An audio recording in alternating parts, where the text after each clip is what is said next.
My next guest is Dr. Paris Woods. She is a best-selling author, financial educator, and social impact leader focused on helping individuals build clarity, confidence, and long-term financial freedom. She's the author of The Black Girl's Guide to Financial Freedom and The Student's Guide to Financial Freedom, and the founder of Freedom Unlimited LLC. Her work bridges personal finance, education, and equity with a focus on practical tools that help people make smarter money decisions earlier in life. Well, welcome to the podcast, Paris. Thank you. I'm so excited to be here. First of all, I'll ask you the question I start off with for everyone. Tell me about a time when you were in the trenches and managed to crawl out.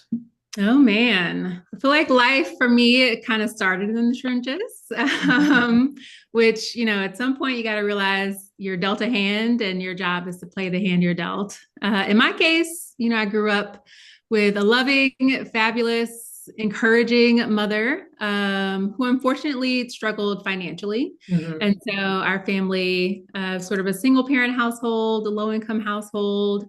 And on top of that, when I was in the 11th grade, my mom's only sister was killed, and she had four little kids left behind. And so that four got added to our family, me and my sister. So my mom, as a single mom and as a low income person, was responsible for raising six children. And that definitely took a toll, I would say, I saw it take a toll both on her financial health, her sort of mental health, all of that, but also sort of on me as a kid. And, having to set some goals to get out of that situation. Mhm. And so I think, I tell this story, certainly in the books, we recount some of the lessons learned, but I think that initial win sort of set me up for this sort of recurring, like, great, face a challenge. What are we going to do in response to that challenge? So Mhm. I think that's a big lesson. Like, whatever hand you dealt, play the hand and learn the Mhm. lessons. And if you can, pass those lessons learned along to somebody else. Mhm. So when you were 16, what did you end up doing to kind of gain control of your own finances? So for me, I had received this message that education was the key to getting out Mhm. of poverty. And I was good in school. I was a nerd, very bookish. And Mhm. so I believed it wholeheartedly and committed myself to perfection, and becoming a straight A student and running the clubs and doing the varsity teams and all of that. And so for me, I got a full scholarship to Harvard College for undergrad. And while I certainly had a lot more to learn about finances, I will say that that ticket to college was my ticket out of poverty, because all of a sudden the lights were always on and there was always food in the dining hall, and sort of some of the Mhm. Mhm. recurring challenges were no longer true for me. And so it sort of gave me the freedom to say, okay, well, what do I want to create? What do I want to build with my life? And what difference do I want to make in the world?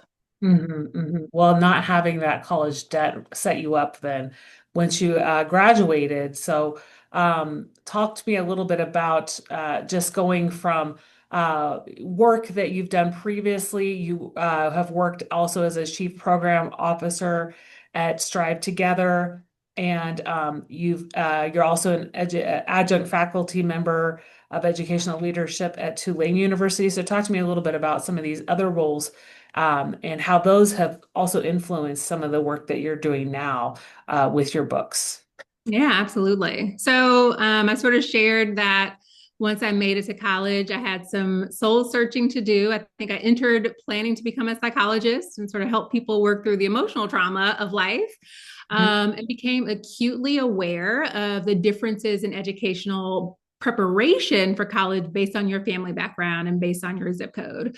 And despite me sort of acing every challenge that had been placed in front of me, I was not as adequately prepared as some of my peers who'd gone to more well resourced high schools and sort of just had more resources growing up. So that is what lit a fire for me for working in education, and specifically college and career access. And so coming out of college, I was able to do that work at the the national level in private schools. I did admissions at financial aid for places like Harvard. And then sort of getting to work more personally with students, worked at public high schools and private high schools, and then Mhm. eventually the nonprofit at the regional. I founded a regional nonprofit and then wound up working at the national level on systems change, all with this intention of how do we ease the path out of poverty, Mhm. which folks call economic mobility. Sort of how do we make sure that the next generation is doing better than the folks before them? And I think one of the big lessons that I learned is that the systems change work, and especially the farther you get away from young people, the easier Mhm. it is to be comfortable with these long arcs of change and to say, okay, this is going to take a decade, this is going to take a couple decades or generation. Whereas I remember what it was like growing up in poverty, and I didn't have even 2 years to wait. Mhm. Right. And so it sort of has encouraged me to say, well, what can we do right now? The Yeah. system change work is important and we have to do the generational work. But what Mhm. tools and resources can we provide to a young person in their hand today so that they can experience something different tomorrow? Mhm. That very much motivated me to get these books out into the world. Mhm. Mhm. So you started off with the Girl's Guide to Financial Freedom. You told me it's a little bit about what you wish you knew as a student. So despite having a full ride scholarship, what are the things that you wished maybe you'd done better financially that you wished you'd had your book for back then? The biggest, earliest mistake I made was taking out credit cards Okay. and getting myself into debt. So I had a full scholarship to college, but I took out a bunch of credit cards to Mhm. pay for supplies Mhm. and bought all this stuff, just mountains and mountains of stuff. And so showed up first day of college with a wallet full of credit cards, right? And that continued. Mhm. And I was raised to think being able to get into debt was a point of pride. Like my mom was so proud of me once I graduated that we could walk into a dealership and I could sign on the dotted line as a Mhm. single signer. She was very proud. I didn't need a co-signer to buy a brand new car off the lot.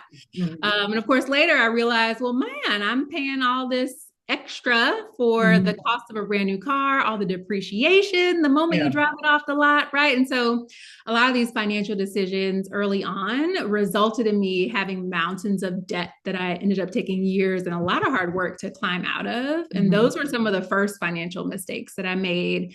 And it's why the first half of both of these books talks about the debt traps, because before we can get into earning money and investing and all those things we're excited to as adults, Mhm. the debt system is ready and waiting for us at 18. And I want young people to be prepared for that.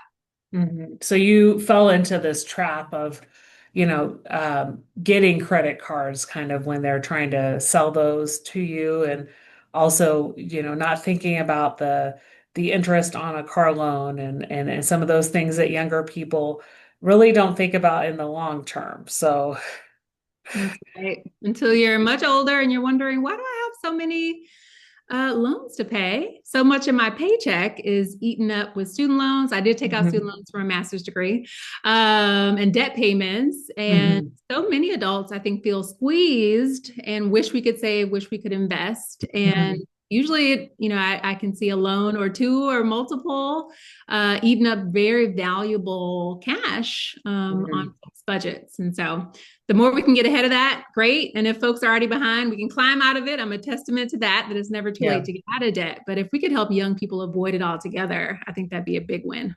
Mhm. Mhm.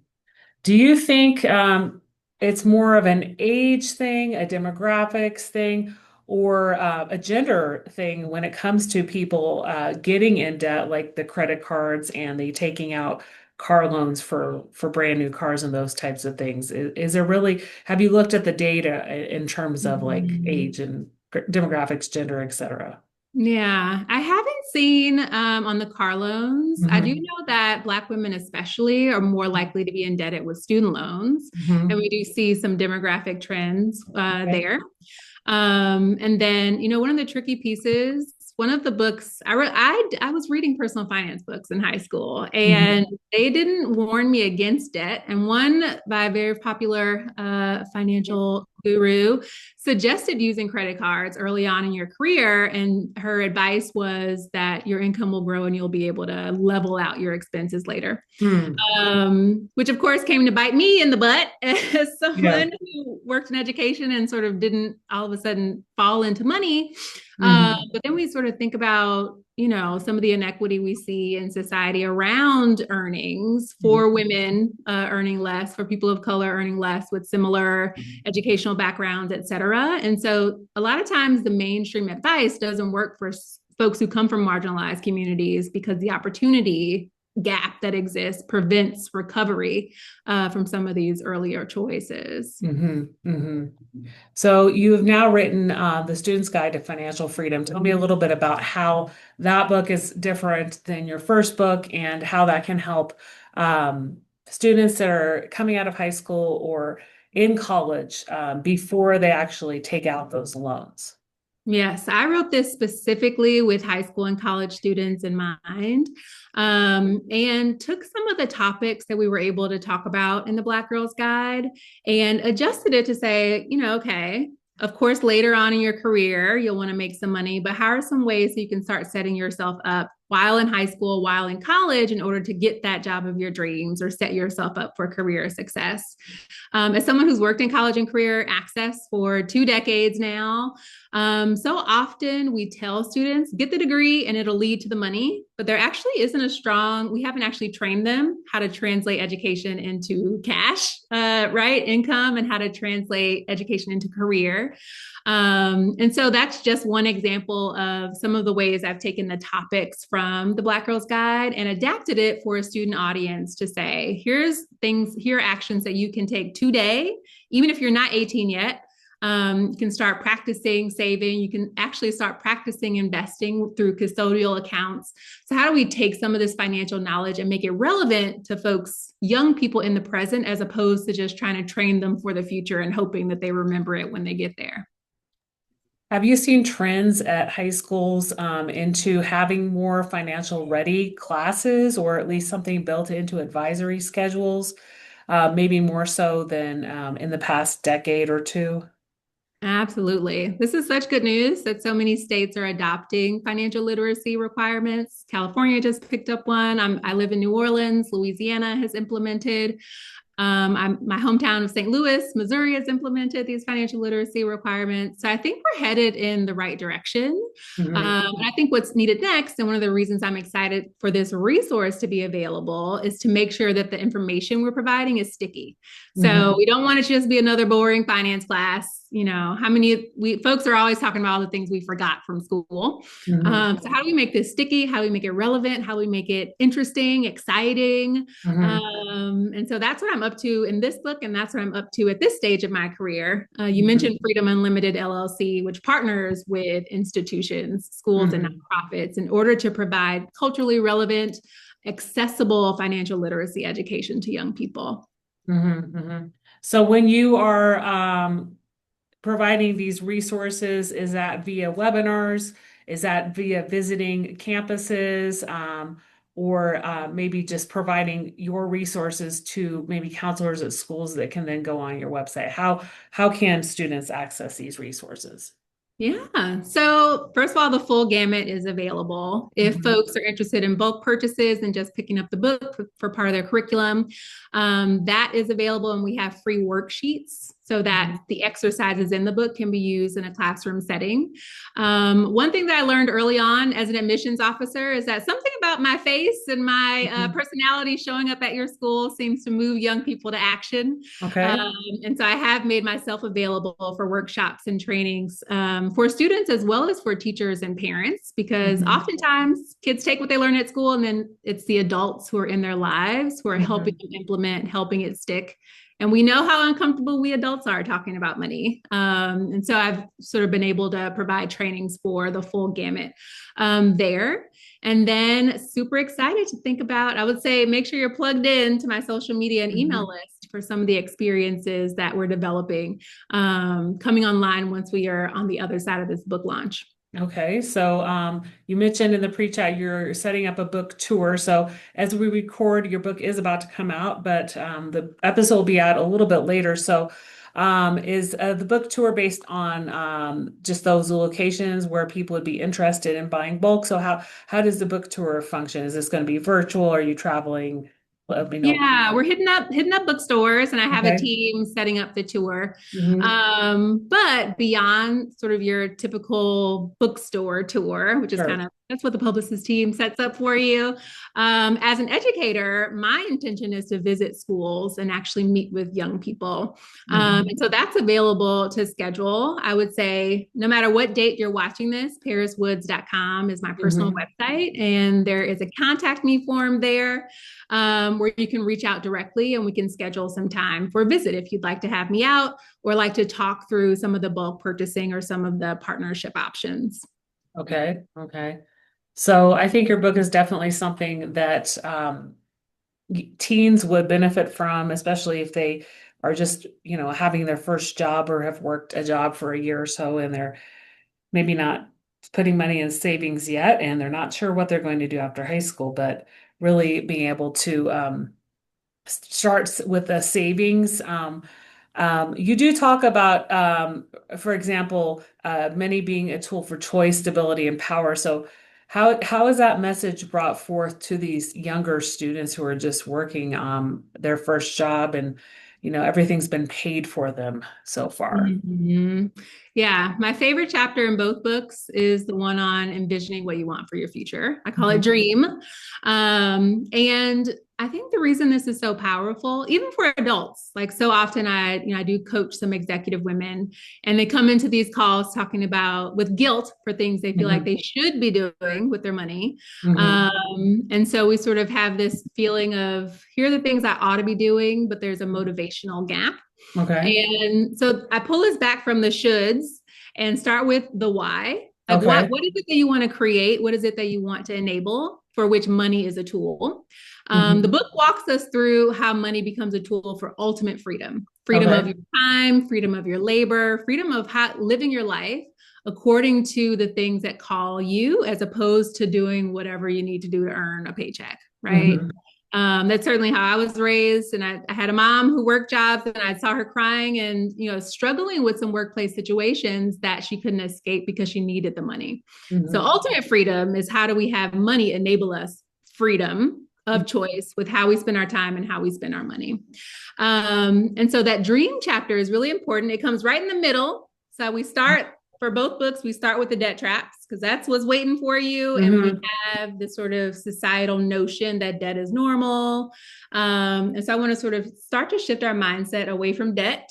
Mhm. And once we sort of have that extra money that we're not putting toward debt payments, what becomes possible? And so we have to Mhm. dream. For young people, I offer one of the quotes that really motivated me growing up. And the quote is, what would you do if you knew you couldn't fail? I Mhm. had it on my wall and it allowed me to dream big and say, okay, I don't have to know the answers, but like, what would it be if I wasn't scared of things going Okay. wrong? And then putting all of our energy and effort into taking action steps toward making that dream reality. Mhm. I want to Mhm. be a singer when I grow up. Well, open mic night, right? Or I want to be president. Well, can you run for office at your school? Mhm. So, what I want folks focusing on is living their best life. I don't want folks sort of stressed about money choices. How do we make the money part simple? Mhm. And then how do we give us the freedom to actually do the things that bring us joy? So that's like the premise of the book. That's where I want us to get to by the end. That last chapter on freedom is about great, you've learned all this stuff about money. Now, how are we going to make sure you have the freedom to pursue your dreams and that the money can fade into the background? And, we know as Mhm. adults in the back end that wealth is built over time, slowly. It's a Mhm. boring Mhm. process. If only we could sort of like tie our hands from trying to tinker and trying to do all these complex things that wealth will grow. Mhm. And so I'd rather distract us with something fun. Like let's tie our hands and stop tinkering, set it and forget it on some of the wealth building and some of the investments that we'll set up. And then let's get busy enjoying life and writing the books or writing the plays or going on the trips or whatever it is that would bring you joy. Let's get busy with Mhm. that, right? So, yeah, and I think also when you're talking about students who are maybe coming from a similar background as you, working, trying to build up equity. And if you're coming from a family who's low income, or, you're a first gen college student or underrepresented student, how would you advise those students? Because your background doesn't define you in terms of like your financial freedom. That's right.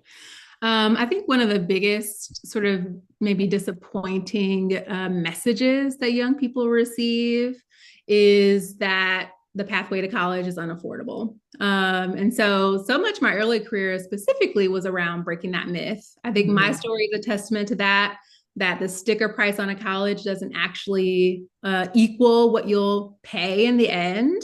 Mhm. So how do we sort of like break through the black box around affordability of higher education? And I provide a ton of tools for how to go to college free, debt free, if not altogether free. Mhm. Um, so I think that's a big one for just this, what we call early foreclosure, like Okay. starting to decide my family doesn't have money and therefore I cannot do X or Y or Z, whether it's college, whether it's a certain career path, whatever that dream.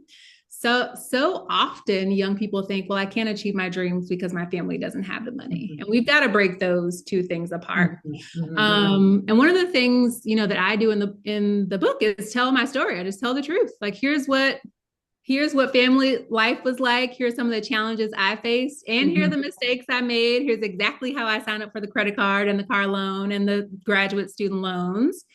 Here's what I wish I had done differently if I were in your shoes, kind of like a big sister saying, if I could go back Mhm. Mhm. and, not bump my head so many times, here's what I would have done differently so that you can take the short route, the shortcuts. And so I think that double whammy of saying money is not a limiter to you Mhm. being able to live the life of your dreams. Mhm. Money can be an enabler. Here are the best tools on the planet for making it happen in a way that's most people can do. Right. Mhm. So we're not talking about some of the niche things that you have to have very specialized knowledge or very high risk strategies. We're talking about things that anybody can hop online and do today that are Mhm. very simple, long term, and that work then that any prudent sort of financial person would do. Mhm. We're Mhm. going to make that plain, take all the confusion out, make it simple, and then motivate you with a story of somebody who's done it from a background that might be similar to yours. Yeah, there was a lot in that response, but I think, like you said, it's really being able to know that you can achieve what you'd like to achieve, but it's having those tools in place, such as this book, such as financial freedom classes, getting kind of, I would say, preemptively getting these tools before you get in debt. But even if people have gotten in debt, it is possible to work your way out. But the younger you're able to learn these things, the easier it is to avoid some of those Mm-hmm. pitfalls, right? So we've had a great conversation today around your books, around your LLC, and your work with students. Out of everything we talked about, what's one thing you'd like listeners to remember? That money doesn't have to be complicated, Mhm. and that there are just a few simple keys that can make all the difference. We live in such a noisy world, Mhm. and all of the complexity confuses us into Mhm. either pouring money down the drain, Mhm. either paying folks for support that we don't need, or taking on high risk strategies due to our anxiety. And money ought to be simple, right? And that's what I hope folks take away. Even if folks picked up and just looked at the table of contents, you'll see the three big sources of debt that we've been talking about here of credit cards and student loans and car loans. Just about everybody gets hit by those. Mhm. And then we walk through the path of how do you maximize your earnings doing work that you love? How do you set up savings and investings in smart, long-term, safe Mhm. vehicles? And then how do you get busy living a life you love? Mhm. Mhm. So where can people connect with you and find you online? So pariswoods.com is my website, and I'm author Paris Woods on all social media platforms. Great, great. Well, thank you so much for your time, for being on the Out of the Trenches podcast and sharing more about how young people can have financial freedom and avoid getting into debt, from a young age. Thank you so much. Thank you for having me.